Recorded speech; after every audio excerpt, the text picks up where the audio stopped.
दोस्तों, कुदरत का निजाम is back. Pakistan cricket is back into this world cup. Pakistan की इस वर्ल्ड कप में हो चुकी है बहुत तगड़ी वापसी। कल के मैच में इंग्लैंड ने न्यूजीलैंड को जो धोया है, जो पटक पटक के धोया है, एंड तक आते थे मैच ही वो खींच के ले गए। 46 रन 24 बॉल पे चाहिए थे उनको, 46 रन ऑफ 24 बॉल्स। वहां से इंग्लैंड न्यूजीलैंड के हाथ से मैच छीन के ले गया, उनकी गिरेबान से छीन लिया। इंग्लैंड ने मैच सिर्फ छीना नहीं, न्यूजीलैंड को फंसा दिया और पाकिस्तान को एक और मौका दे दिया इस टूर्नामेंट के अंदर वापसी करने का। अब पाकिस्तान इस टूर्नामेंट में पूरी तरीके से अंदर है। आज का मैच श्रीलंका बनाम पाकिस्तान के बीच में जो मैच है वो पाकिस्तान के लिए वर्चुअल क्वार्टर फाइनल है, और श्रीलंका के लिए भी। अगर उनको होस्ट में रहना है तो आज का मैच लॉजिकली तो हारना पड़ेगा, वरना अगले मैचेस सारे के सारे इंडिया में शिफ्ट हो जाएंगे सेमीफाइनल फाइनल के। श्रीलंका को होस्ट ही नहीं रहेगा इस टूर्नामेंट के अंदर। तो पाकिस्तान का आज जीतना श्रीलंका के पॉइंट ऑफ व्यू से भी जरूरी है, पर हाँ, वो ये मैच ऐसे हार नहीं सकते, वो तो रूल्स के अगेंस्ट है। जो टीम बेटर करेगी वही जीतेगी, क्योंकि श्रीलंका भी पिछले कुछ मैचेस से अच्छी नहीं खेल रही है।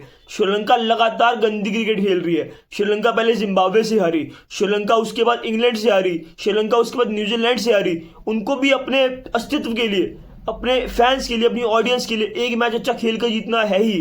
पाकिस्तान के सामने तो आज कंडीशन है आर या पार की लड़ाई है। अगर पाकिस्तान आज मैथमेटिकल इक्वेशन के हिसाब से एक पर्टिकुलर ओवर्स के अंदर जो उनको स्कोर मिलेगा टारगेट वो चेंज नहीं करता, या वो पहले बैटिंग करते हुए तगड़ा स्कोर खड़ा नहीं करता और जितने रन से उसको मैच जीतना है वो नहीं जीतता, तो पाकिस्तान इस टूर्नामेंट से हो जाएगा लिटरली बाहर। टूर्नामेंट से बाहर, यानी सेमीफाइनल में अपनी जगह नहीं बना पाएगा और न्यूजीलैंड कर जाएगा क्वालिफाई। अब अगर हम बात कर लेते हैं कि पाकिस्तान को ऐसा क्या करना है कि पाकिस्तान वो चीज कर पाए, पहले हम की प्लेयर्स के बारे में बात करेंगे, उसके बाद हम नेट रन रेट के बारे में बात करेंगे कि पाकिस्तान को कितना नेट रन रेट चाहिए जिससे पाकिस्तान इस टूर्नामेंट के अंदर बना रहे और सेमीफाइनल में क्वालिफाई कर सके। तो अगर हम पहले बात कर लेते हैं की प्लेयर्स को लेकर, तो की प्लेयर्स पाकिस्तान के लिए क्लियर है। उनको अगर पहले बैटिंग करनी है तो बहुत तेज खेलना पड़ेगा। पहले कल इंटरनेशनल स्टेडियम है, स्पिन फ्रेंडली पिच है, यहाँ पे स्पिनर्स को मदद मिलेगी। सिर्फ पावर प्ले के अंदर आप बैटिंग बहुत तेज कर पाओगे, उसके बाद स्पिनर्स को मदद मिलेगी। सामने वाली टीम में थिक्शना है, हेमंता है, वेलागने है, वो सारे तगड़े बॉलर्स हैं। अभी तो आप शुक्र मनाओ कि उनकी टीम से एक बहुत तगड़ा बॉलर उनका नहीं है जो मिस आउट कर रहा है, जो इस वर्ल्ड कप से ही बहुत जल्दी टूर्नामेंट से हो गया था बाहर। बात चली थी गाइस, वो प्लेयर है हसरंगा। हसरंगा इस टूर्नामेंट से ऑलरेडी बाहर है। उनका जो मलिंगा के टाइप का बॉलर है, सबको पता है उसका नाम क्या है, पता है ना, या बताना पड़ेगा वो भी। वो प्लेयर भी इस टूर्नामेंट से बाहर है। दुष्मंता चमीरा बहुत तगड़ी बॉलिंग कर रहा है, शनका अच्छी बॉलिंग कर रहा है। बॉलर्स तो चल ही रहे हैं श्रीलंका के, उनकी प्रॉब्लम है उनकी बैटिंग। अगर निशंका ने आज पहले बैटिंग करते हुए, बाद में जब भी बैटिंग आएगी श्रीलंका की पहले या बाद में, उसने तगड़ा स्टार्ट दे दिया ऊपर से, तो ये श्रीलंका इस मैच में काफी आगे हो जाएगी। नीचे से मेंडिस ने तगड़ी अपनी जो उनकी बैटिंग है वो स्ट्रांग कर दी, शनका ने स्ट्रांग कर दी। ओवरऑल श्रीलंका ने अगर पहले बैटिंग करते हुए अच्छा स्कोर बना दिया। एवरेज स्कोर यहाँ का पहले बैटिंग करते हुए 175, पर जनरली पैरेगल इंटरनेशनल स्टेडियम में टीम्स चेस कर जाती है, तो टीम जो भी जाता है चेज के लिए जाएंगी। और पाकिस्तान के नजरिए से तो पहले तो एक तो उनको बाबर आजम को ड्रॉप कर देना चाहिए, नफे खिलाओ भाई। आपको चेज करना अगर पड़ गया और इवन पहले बैटिंग करनी पड़ेगी तो आपको तगड़े स्कोर्स बनाने पड़ेंगे, तगड़ा स्कोर चेज भी करना पड़ सकता है। और आपको ये स्कोर चेज करना है 13.3 ओवर्स मैक्सिमम में। अगर 175 तक का भी चेज है और 12.3 ओवर्स के अंदर अगर 125 130 के राउंड का चेज है, तो आपका ये 125 से लेकर 175 तक की फिगर है जो आपको 12.5 से 13.5 ओवर्स के बीच में चेज करना है। अगर ये चेज करने की बात आती है, जो आपको चेज करना चाहिए आइडियली वही सही रहेगा। क्योंकि अगर पहले आप बैटिंग करते हो, आपको नहीं पता अगर आप 140 150 तक ऑल आउट हो गए, ये चलो आप 200 भी कर जाते हो, सामने वाली टीम अगर 140 भी करेगी तो अभी भी आप किसी टूर्नामेंट से बाहर हो। आपको आइडियली इनको रोकना पड़ेगा। कितने 63 64 और 65 रन के मार्जिन से आपको ये मैच जीतना है, यानी 63 से लेके 65 रन का एक तगड़ा मार्जिन है जिससे आपको ये मैच जीतना है। वो भी लिमिटेड आप अगर स्कोर करते हो उसके उस स्कोर के हिसाब से आपको चाहिए आप 210 से ऊपर स्कोर करो पहले बैटिंग करते हुए। वो बहुत मुश्किल है। कर भी लिया तो सामने वाली टीम ने अगर 150 भी कर दिए तो भी आप हार जाओगे, जीत के भी हार जाओगे, आप किस टूर्नामेंट से बाहर हो जाओगे। श्रीलंका भी ऐसे इस टूर्नामेंट से बाहर हो जाएगी कंप्लीटली। श्रीलंका टूर्नामेंट से ऑलरेडी बाहर है खेलने के पॉइंट ऑफ व्यू से, एज को होस्ट भी बाहर हो जाएगी फिर सारे, क्योंकि श्रीलंका बाहर तो श्रीलंका की कोस्टिंग भी चली जाएगी, सारे राइट्स खत्म है। इसके बाद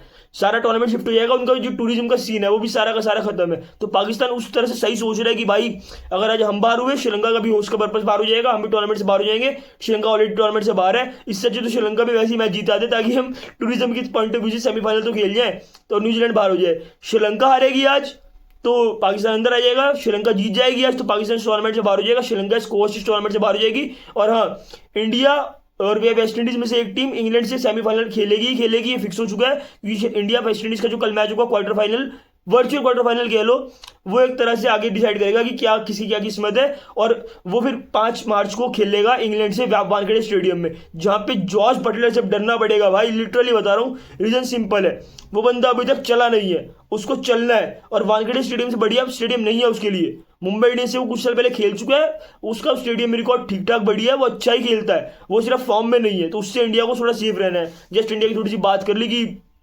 हम वैसे भी बात कर रहे हैं टूर्नामेंट्स के बारे में, तो कल के मैच को रिलेटेड और आगे रिलेटेड थोड़ी सी बात हो गई।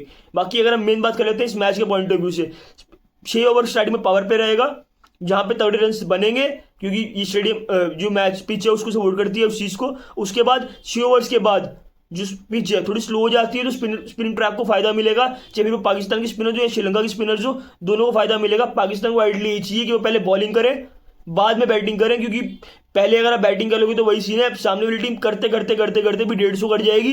आपने 200 बनाए होंगे अगर हद से हद भी, तो भी आप मरे से मरे 50 रन बचा पाओगे, उसको कोई फायदा नहीं है। आपको मिनिमम 63 रन तो चाहिए ही चाहिए डिफेंड करने के लिए, वो भी आपके अप टू स्कोर जाएगी। 103 से 150 बनाओगे तो आपको 63 से जीतना है, 151 से 198 बनाओगे तो आपको 64 से जीतना है, 199 से 250 के आसपास बनाओगे तब जाके आपको 65 रन का मार्जिन मिल सकता है। इससे ज़्यादा मार्जिन आपको फिर भी नहीं मिलने वाला। ऑल इन ऑल ये गेम पाकिस्तान के लिए काफी टफ रहने वाला है। अब पाकिस्तान को चेंजेस भी करने पड़ेंगे, नफे को लाना पड़ेगा, नसीम शाह को लाना पड़ेगा, राणा को भी लाना पड़ेगा, मे बी प्लेयर्स ड्रॉप करने पड़ेंगे, कुछ प्लेयर्स को ड्रॉप करना पड़ेगा, बाबर आजम को ड्रॉप करना पड़ सकता है। मैं तो कह रहा हूँ शादाब खान को भी ड्रॉप कर दो या मोहम्मद नवाज को ड्रॉप कर दो, इनमें से कोई बंदा ड्रॉप कर दो, राणा को ले आओ।